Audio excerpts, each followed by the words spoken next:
H1B visa में दिलचस्पी रखने वाले लोग, जो भी इस वीजा के लिए अप्लाई करने वाले लोग हैं, उनके लिए एक बड़ा अपडेट है मेरे पास। दरअसल अमेरिका के H1B वीजा के लिए इस साल हैदराबाद से आवेदन में भारी गिरावट देखी गई है। लोकल कंसल्टेंसी फर्म्स का कहना है कि इसकी दो मुख्य वजह हैं। एक तो बढ़ती आवेदन फीस, यानी कि बढ़ता हुआ एप्लीकेशन फीस, और दूसरा नए सख्त नियम और रिस्ट्रिक्शंस। टाइम्स ऑफ इंडिया की रिपोर्ट के मुताबिक इस बार आवेदन करने वालों की संख्या में रिकॉर्ड कमी आई है। देखिए, वीजा आवेदन फीस में भारी बढ़ोतरी हुई है। अमेरिका ने इस साल H1B वीजा की आवेदन फीस को $10 से बढ़ाकर $215 कर दिया है।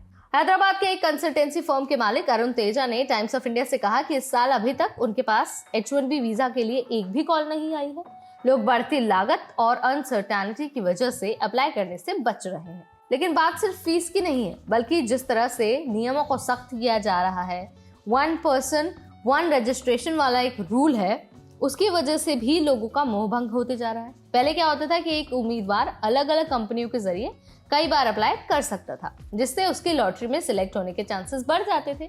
लेकिन अब एक व्यक्ति सिर्फ एक ही आवेदन कर सकता है। आवेदन सीधे उसके पासपोर्ट से लिंक होगा। मल्टीपल एंट्री की सुविधा अब पूरी तरह से खत्म हो गई है। इसके अलावा अरुण का ये भी कहना है कि पहले लोग अलग अलग कंपनियों के जरिए आवेदन कर सकते थे, लेकिन अब ये संभव नहीं है। इस वजह से भी कई लोग अप्लाई कर ही नहीं रहे हैं। इसका सबसे बड़ा असर उन लोगों पर पड़ा है जो कंसल्टेंसी फर्म्स के जरिए H1B वीजा के लिए अप्लाई करते थे। H1B वीजा एक नॉन इमिग्रेंट वीजा है जो अमेरिकी कंपनियों को एक्सपर्टीज रखने वाले फॉरेन वर्कर्स को हायर करने की अनुमति देता है। हर साल कुल 65,000 वीजा जारी होते हैं। इसके अलावा 20,000 वीजा उन लोगों के लिए होते हैं जिन्होंने अमेरिका में मास्टर्स डिग्री या फिर उससे ऊपर की पढ़ाई की है, यानी कि हर साल कुल 85,000 H1B वीजा। इसके अलावा भारतीयों की संख्या सबसे ज्यादा होती है, लेकिन कोई अलग से कोटा नहीं दिया जाता है। सभी आवेदकों को एक ही पूल में मुकाबला करना पड़ता है। अब ये जान लीजिए कि आखिर ये H1B वीजा के लिए इतनी डिमांड क्यों है। तो देखिए, लाखों लोग अप्लाई करते हैं। पिछले साल करीब 15 लाख आवेदन आए थे, लेकिन इसमें से कई डुप्लीकेट एप्लीकेशन होते थे। असल में करीब 6 से 7 लाख यूनिक कैंडिडेट्स थे।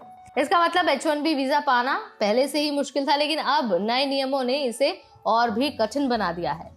तो क्या भविष्य में H1B वीजा के आवेदन घटेंगे? तो देखिए, अगर अमेरिका ने और सख्त पॉलिसी लागू की तो आने वाले सालों में आवेदन और कम हो सकते हैं। खास तौर पर भारतीय IT प्रोफेशनल्स पर इसका सबसे ज्यादा असर पड़ने वाला है। और क्यों पड़ने वाला है वो आपको पता ही है।